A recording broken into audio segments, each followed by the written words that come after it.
ನಮಸ್ಕಾರ ಕರ್ಕಾಟಕ ರಾಶಿಯವರೇ.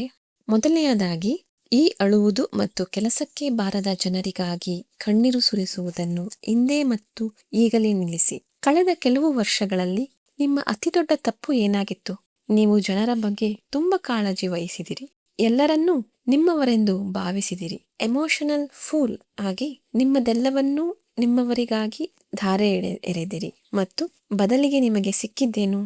ಕೇವಲ ಮಾನಸಿಕ ಹಿಂಸೆ, ಮೆಂಟಲ್ ಟಾರ್ಚರ್, ಖಿನ್ನತೆ ಮತ್ತು ಮೋಸ. ನೀವು ಒಳಗೊಳಗೆ ನರಳುತ್ತಿರುವಾಗ, ಮುರಿದು ಬೀಳುತ್ತಿರುವಾಗ ನಿಮಗೆ ಆಸರೆಯಾಗಿ ನಿಲ್ಲಲು ಒಬ್ಬನೇ ಒಬ್ಬ ಮನುಷ್ಯ ಇರಲಿಲ್ಲ. ಆದರೆ ಈಗ ನನ್ನ ಮಾತುಗಳನ್ನು ಗಮನವಿಟ್ಟು ಕೇಳಿ. ಗೋಚಾರದಲ್ಲಿ ನಡೆಯುತ್ತಿರುವ ಈ ಗ್ರಹಗಳ ಮಹಾ ಬದಲಾವಣೆಯು ನಿಮ್ಮ ಒಳಗಿನ ಈ ದಯೆ ಮತ್ತು ಭಾವನೆಗಳನ್ನು ಸಂಪೂರ್ಣವಾಗಿ ಕೊನೆಗೊಳಿಸಲಿದೆ. ಈಗ ನೀವು ಕಲ್ಲು ಹೃದಯರಾಗಿರುತ್ತೀರಿ. ನಿಮ್ಮ ಭಾವನೆಗಳೊಂದಿಗೆ ಆಟವಾಡುತ್ತಿದ್ದವರನ್ನು ಈಗ ನೀವು ನಿಮ್ಮ ಜೀವನದಿಂದ ಒದ್ದು ಹೊರಗಾಕುತ್ತೀರಿ. ಈಗ ನಿಮ್ಮ ಗಮನವು ಕೇವಲ ನಿಮ್ಮ ವೃತ್ತಿ ಜೀವನ, ನಿಮ್ಮ ಸ್ಥಿರತೆ ಮತ್ತು ಹಣದ ಮೇಲೆ ಮಾತ್ರ ಇರುತ್ತದೆ. ಈ ಭಾವನಾತ್ಮಕ ಜೌಗು ಪ್ರವೇಶದಿಂದ ನೀವು ಹೇಗೆ ಹೊರಬರುತ್ತೀರಿ ಮತ್ತು ಸಂಪತ್ತನ್ನು ಹೇಗೆ ಗಳಿಸುತ್ತೀರಿ?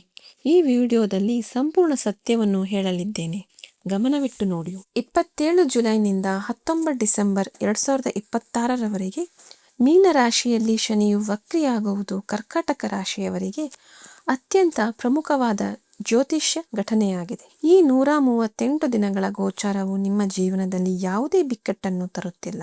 ಬದಲಿಗೆ ದೀರ್ಘಕಾಲದಿಂದ ಬಾಕಿ ಉಳಿದಿರುವ ಕೆಲಸಗಳು ಮತ್ತು ಅಡೆತಡೆಗಳನ್ನು ನಿವಾರಿಸಿ ಅದೃಷ್ಟಕ್ಕೆ ಹೊಸ ನಿರ್ದೇಶನವನ್ನು ನೀಡಲು ಬರುತ್ತಿದೆ. ಇಂದು ನಾವು ಕರ್ಕಾಟಕ ರಾಶಿಯವರ ಮೇಲೆ ಶನಿಯ ಈ ಗೋಚಾರದ ಪ್ರಭಾವವನ್ನು ಆಳವಾಗಿ ವಿಶ್ಲೇಷಿಸುತ್ತೇವೆ. ನಿಮ್ಮ ವೃತ್ತಿ ಜೀವನ, ಹಣಕಾಸು, ವಿವಾಹ ಮತ್ತು ಆರೋಗ್ಯದ ಮೇಲೆ ಇದರ ಪರಿಣಾಮವೇನು ಎಂಬುದನ್ನು ನಾವು ವಿವರವಾಗಿ ಅರ್ಥ ಮಾಡಿಕೊಳ್ಳುತ್ತೇವೆ. ಇದರೊಂದಿಗೆ ಶನಿಯು ಮಾರಕೇಶನಾಗಿದ್ದರೂ ನಿಮಗೆ ಏಕೆ ಹಾನಿ ಮಾಡಲು ಸಾಧ್ಯವಿಲ್ಲ ಎಂಬುದನ್ನು ನಾವು ತಿಳಿಯಲಿದ್ದೇವೆ. ಏಕೆಂದರೆ ನಿಮ್ಮ ಲಗ್ನದಲ್ಲಿ ಕುಳಿತಿರುವ ದೇವಗುರು ಬೃಹಸ್ಪತಿಯ ಹಂಸ ಮಹಾಪುರುಷ ರಾಜಯೋಗವು ಬಲವಾದ ರಕ್ಷಾ ಕವಚವಾಗಿ ನಿಮ್ಮನ್ನು ರಕ್ಷಿಸುತ್ತಿದೆ. ಶನಿದೇವನು ನ್ಯಾಯದ ದೇವರು ಮತ್ತು ಕರ್ಮಫಲದಾತ. ಯಾವುದೇ ಗ್ರಹವು ವಕ್ರಿಯಾದಾಗ ಜ್ಯೋತಿಷ್ಯ ಶಾಸ್ತ್ರದ ಪ್ರಕಾರ ಅದರಲ್ಲಿ ಚೇಷ್ಟಾಬಲವು ಬರುತ್ತದೆ.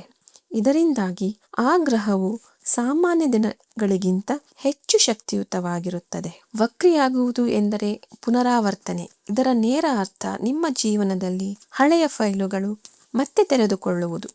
ಈ ಸಮಯದಲ್ಲಿ ಶನಿಯ ಸಂಪೂರ್ಣ ಶಕ್ತಿಯು ನಿಮ್ಮ ಮೇಲೆ ಕೇಂದ್ರೀಕೃತವಾಗುತ್ತದೆ.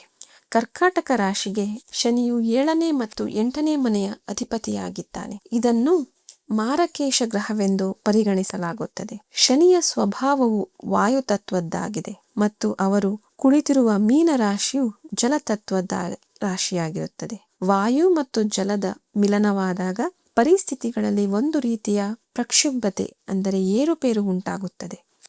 ನಿಮ್ಮ ಜೀವನದಲ್ಲಿ ಹೊರಗಿನಿಂದ ತುಂಬಾ ಗಟ್ಟಿಯಾಗಿ ಕಾಣುವ ಆದರೆ ಒಳಗಿನಿಂದ ದುರ್ಬಲವಾಗಿರುವಂತಹ ಕೆಲವು ಪರಿಸ್ಥಿತಿಗಳು ಸೃಷ್ಟಿಯಾಗಬಹುದು. ಅತ್ಯಂತ ಸಕಾರಾತ್ಮಕ ವಿಷಯವೆಂದರೆ ನಿಮ್ಮ ಮೊದಲನೇ ಮನೆಯಲ್ಲಿ ದೇವಗುರು ಬೃಹಸ್ಪತಿಯು ತನ್ನ ಉಚ್ಚ ರಾಶಿಯಲ್ಲಿ ವಿರಾಜಮಾನನಾಗಿ ಹಂಸಪುರುಷ ರಾಜಯೋಗವನ್ನು ನಿರ್ಮಿಸುತ್ತಿದ್ದಾನೆ. ಗುರುವು ತನ್ನ ಪೂರ್ಣ ನವಮ ದೃಷ್ಟಿಯನ್ನು ನೇರವಾಗಿ 9ನೇ ಮನೆಯ ಮೇಲೆ ಹಾಕುತ್ತಿದ್ದಾನೆ.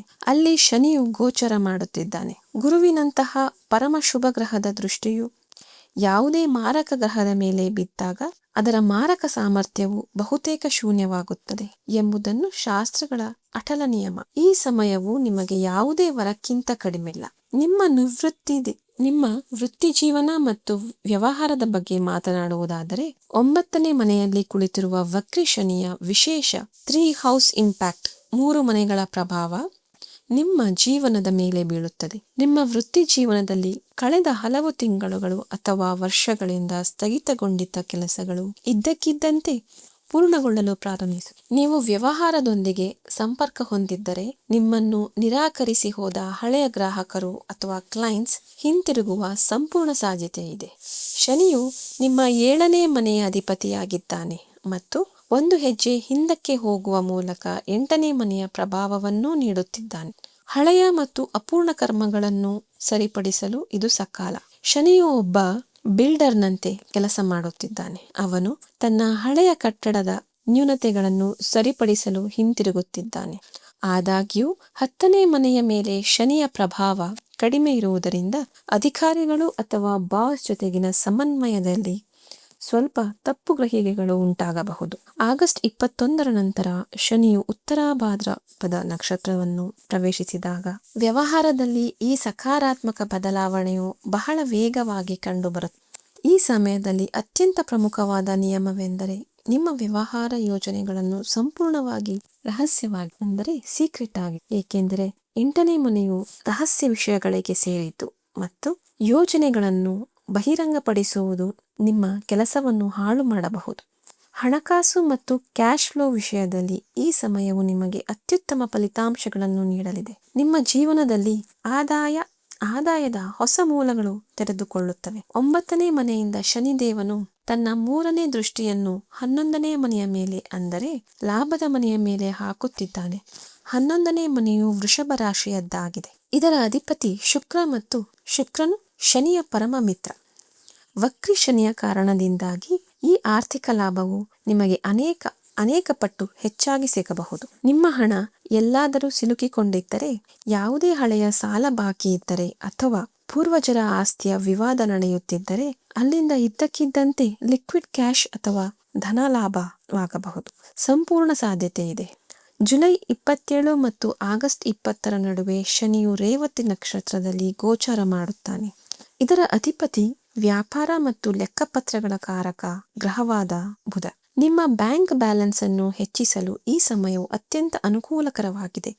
ಪ್ರಾಮಾಣಿಕತೆ ಮತ್ತು ಧರ್ಮದ ಮಾರ್ಗದಲ್ಲಿ ನಡೆದು ಹಣ ಸಂಪಾದಿಸುವುದೇ ಈ ಸಮಯದಲ್ಲಿ ನಿಮ್ಮ ಯಶಸ್ಸಿನ ನಿಜವಾದ ಕೀಲಿಯಾಗಿದೆ. ಸಂಬಂಧಗಳು ಮತ್ತು ಕೌಟುಂಬಿಕ ಜೀವನವನ್ನು ನೋಡುವುದಾದರೆ ಕಟಕ ರಾಶಿಯವರು ಸ್ವಭಾವತಃ ತುಂಬಾ ಭಾವುಕರಾಗಿರುತ್ತಾರೆ, ಅಂದರೆ ಎಮೋಷನಲ್ ಆಗಿರುತ್ತಾರೆ. ವಿವಾಹಿತರಾಗಿರುವವರು ಅಥವಾ ವಿವಾಹದ ಮಾತುಕತೆಗಳು ಎಲ್ಲಾದರೂ ಅರ್ಧಕ್ಕೆ ನಿಂತಿದ್ದರೆ ಅವರಿಗೆ ಈಗ ಹೊಸ ದಾರಿಗಳು ತೆರೆದುಕೊಳ್ಳುತ್ತವೆ. ಆದರೆ ವಿವಾಹಿತರಾಗಿರುವವರ ದಾಂಪತ್ಯ ಜೀವನದಲ್ಲಿ ಸಣ್ಣ ಪುಟ್ಟ ವಿಚಾರಗಳಿಗೂ ಈಗೋ ಘರ್ಷಣೆ ಕಂಡು ಬರಬಹುದು. ಶನಿಯು ವಾಯುತತ್ವವಾಗಿದ್ದು ಅವನು ನಿಮ್ಮನ್ನು ಹೆಚ್ಚು ಪ್ರಾಯೋಗಿಕವಾಗಿ, ಅಂದರೆ ಪ್ರಾಕ್ಟಿಕಲ್ ಆಗಿ ಮಾಡಲು ಪ್ರಯತ್ನಿಸುತ್ತಾನೆ. ಇದನ್ನು ನಿಮ್ಮ ಭಾವನಾತ್ಮಕ ಸ್ವಭಾವವು ಸುಲಭವಾಗಿ ಒಪ್ಪಿಕೊಳ್ಳುವುದಿಲ್ಲ. ಈ ಘರ್ಷಣೆಯು ಆರಂಭಿಕ 40ರಿಂದ 50 ದಿನಗಳಲ್ಲಿ ಹೆಚ್ಚು ಅನುಭವಕ್ಕೆ ಬರಬಹುದು. ಅಂತಹ ಪರಿಸ್ಥಿತಿಯಲ್ಲಿ ನಿಮ್ಮ ಇಗೋವನ್ನು ಸಂಪೂರ್ಣವಾಗಿ ಬದಿಗಿಟ್ಟು ವಿವೇಕದಿಂದ ವರ್ತಿಸಿ. ಕುಟುಂಬದ ಮುಂಭಾಗದಲ್ಲಿ ನಿಮ್ಮ ತಂದೆಯ ಜವಾಬ್ದಾರಿಗಳು ಮತ್ತು ಕೆಲಸದ ಒತ್ತಡ ಗಣನೀಯವಾಗಿ ಹೆಚ್ಚಾಗುತ್ತದೆ. ಮನೆಯಲ್ಲಿ ಯಾವುದೇ ದೊಡ್ಡ ಮಂಗಳ ಕಾರ್ಯ ಅಥವಾ ಬಾಕಿ ಉಳಿದಿರುವ ಧಾರ್ಮಿಕ ಆಚರಣೆಗಳು ಪೂರ್ಣಗೊಳ್ಳಬಹುದು.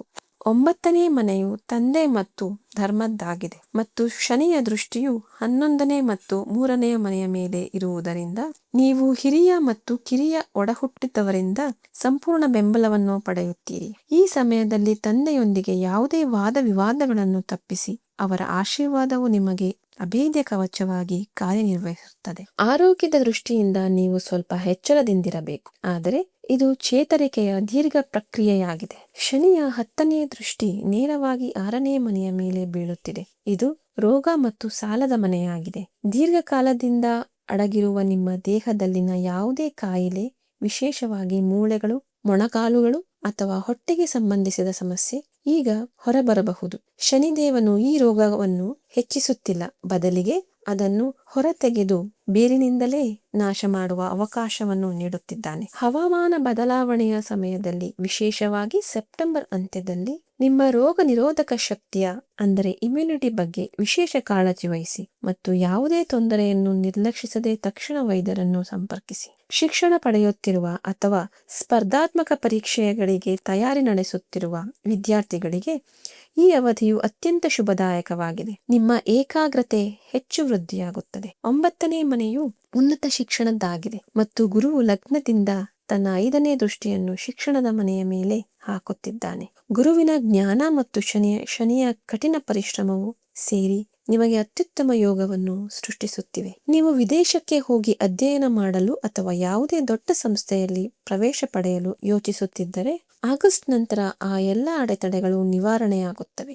ನೀವು ಕೇವಲ ಶಿಸ್ತಿನ ವೇಳಾಪಟ್ಟಿಯನ್ನು ಅಂದರೆ ಟೈಮ್ ಟೇಬಲ್ ಅನ್ನು ಕಟ್ಟುನಿಟ್ಟಾಗಿ ಪಾಲಿಸಬೇಕು. ಮನೆಯನ್ನು ನಿಭಾಯಿಸುವ ಮಹಿಳೆಯರ ಜೀವನದಲ್ಲಿ ಕೌಟುಂಬಿಕ ಜವಾಬ್ದಾರಿಗಳು ಮತ್ತು ಸಣ್ಣ ಪ್ರಯಾಣಗಳು ಇದ್ದಕ್ಕಿದ್ದಂತೆ ಹೆಚ್ಚಾಗುತ್ತವೆ. 3ನೇ ಮನೆಯ ಮೇಲಿನ ಶನಿಯ ದೃಷ್ಟಿಯು ಸಂವಹನ ಮತ್ತು ಕಠಿಣ ಪರಿಶ್ರಮವನ್ನು ತೋರಿಸುತ್ತದೆ. ನಿಮ್ಮಲ್ಲಿ ಅಡುಗೆ, ಹೊಲಿಗೆ ಅಥವಾ ಇನ್ನಾವುದೇ ಕೌಶಲವಿದ್ದರೆ ಅದರಿಂದ ನಿಮ್ಮ ಹೆಚ್ಚುವರಿ ಆದಾಯವನ್ನು ಪಡೆಯುವ ಯೋಗಗಳಿವೆ. ಶನಿಯು ರೇವತಿ ನಕ್ಷತ್ರದಲ್ಲಿರುವಾಗ ನಿಮ್ಮ ಸಂವಹನ ಶೈಲಿಯು ಅತ್ಯಂತ ಪ್ರಭಾವಶಾಲಿಯಾಗಿರುತ್ತದೆ. ಅದೇ ಸಮಯದಲ್ಲಿ ನಿವೃತ್ತರಾದ ವೀಕ್ಷಕರಿಗೆ ಮಾನಸಿಕವಾಗಿ ತುಂಬಾ ಶಾಂತಿ ಸಿಗುತ್ತದೆ. 9ನೇ ಮನೆಯಲ್ಲಿ ಶನಿಯ ಉಪಸ್ಥಿತಿ ಮತ್ತು ಲಾಭದ ಮನೆಯ ಮೇಲಿನ ಅವನ ದೃಷ್ಟಿ ನಿಮಗೆ ಆರ್ಥಿಕ ಭದ್ರತೆಯನ್ನು ನೀಡುತ್ತದೆ. ಆಧ್ಯಾತ್ಮಿಕತೆ, ಗ್ರಂಥಗಳನ್ನು ಓದುವುದು ಮತ್ತು ತೀರ್ಥಯಾತ್ರೆಯಲ್ಲಿ ನಿಮ್ಮ ಆಸಕ್ತಿ ಹೆಚ್ಚಾಗುತ್ತದೆ. ಧಾರ್ಮಿಕ ಯಾತ್ರೆಗೆ ಹೋಗಲು ಅಕ್ಟೋಬರ್ ಮತ್ತು ನವೆಂಬರ್ ಸಮಯ ಬಹಳ ಅನುಕೂಲಕರವಾಗಿರುತ್ತದೆ. ಪ್ರಯಾಣ ಮತ್ತು ಆಧ್ಯಾತ್ಮಿಕತೆ ದೃಷ್ಟಿಕೋನದಿಂದ ಈ ಗೋಚರವು ಸ್ಪಷ್ಟ ಸಂಕೇತವನ್ನು ನೀಡುತ್ತಿದೆ. ನಿಮ್ಮ ಸಣ್ಣ ಪ್ರಯಾಣಗಳು ಹೆಚ್ಚಾಗುತ್ತವೆ ಮತ್ತು ವಿದೇಶದಲ್ಲಿ ನೆಲೆಸುವುದು ಅಥವಾ ವೀಸಾಕ್ಕೆ ಸಂಬಂಧಿಸಿದ ಸ್ಥಗಿತಗೊಂಡ ಫೈಲ್ಗಳು ಈಗ ಮುಂದೆ ಸಾಗುತ್ತವೆ. ಆಗಸ್ಟ್ 20ರ ನಂತರ ವಿದೇಶಿ ಭೂಮಿಗೆ ಸಂಬಂಧಿಸಿದ ಕೆಲಸಗಳಲ್ಲಿ ಯಶಸ್ಸು ಸಿಗುವುದು ಪ್ರಬಲ ಸಾಧ್ಯತೆ ಇದೆ.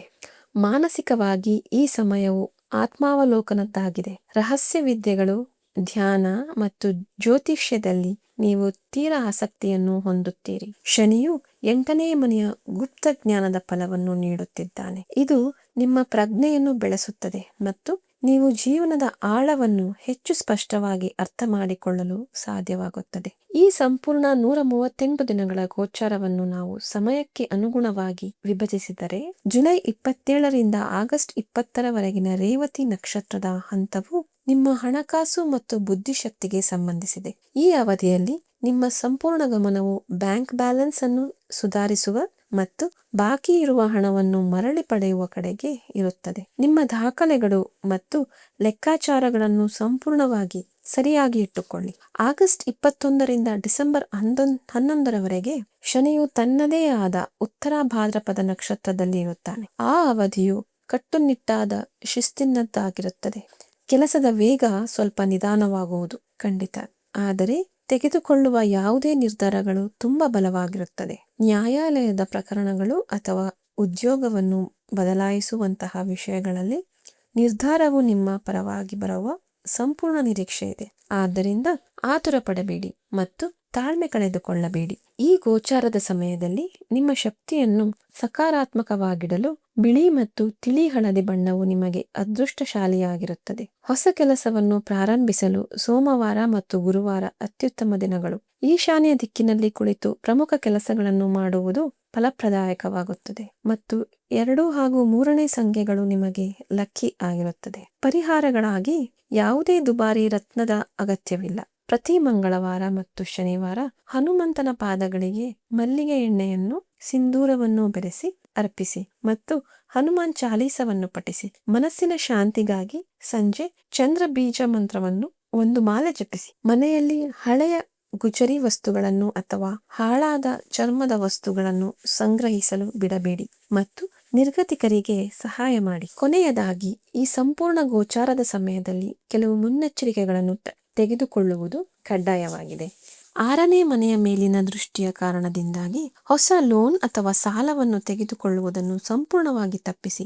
ನಿಮ್ಮ ಯೋಜನೆಗಳನ್ನು ರಹಸ್ಯವಾಗಿಡಿ ಮತ್ತು ಯಶಸ್ಸನ್ನು ಪಡೆದಾಗ ಅಹಂಕಾರಕ್ಕೆ ನಿಮ್ಮೊಳಗೆ ಸ್ವಲ್ಪವೂ ಜಾಗವನ್ನು ನೀಡಬೇಡಿ. ಜನ್ಮಕುಂಡಲಿ ಮತ್ತು ಗ್ರಹಗಳ ಗೋಚಾರವು ಮುಂಬರುವ ಸಮಯದ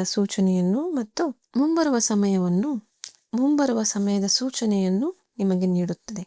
ನಿಮ್ಮ ಕಠಿಣ ಪರಿಶ್ರಮ, ಪ್ರಾಮಾಣಿಕತೆ ಮತ್ತು ಸ್ವತಂತ್ರ ಇಚ್ಛಾಶಕ್ತಿಯು ಯಾವುದೇ ಗ್ರಹದ ಪ್ರಭಾವವನ್ನು ಬದಲಾಯಿಸುವ ಸಾಮರ್ಥ್ಯವನ್ನು ಹೊಂದಿದೆ. ಮುಂಬರುವ ಸಮಯಕ್ಕಾಗಿ ಶುಭಾಶಯಗಳು. ನಿಮ್ಮ ಮತ್ತು ನಿಮ್ಮ ಕುಟುಂಬದ ಬಗ್ಗೆ ಸಂಪೂರ್ಣ ಕಾಳಜಿ ವಹಿಸಿ. ನಮಸ್ಕಾರ.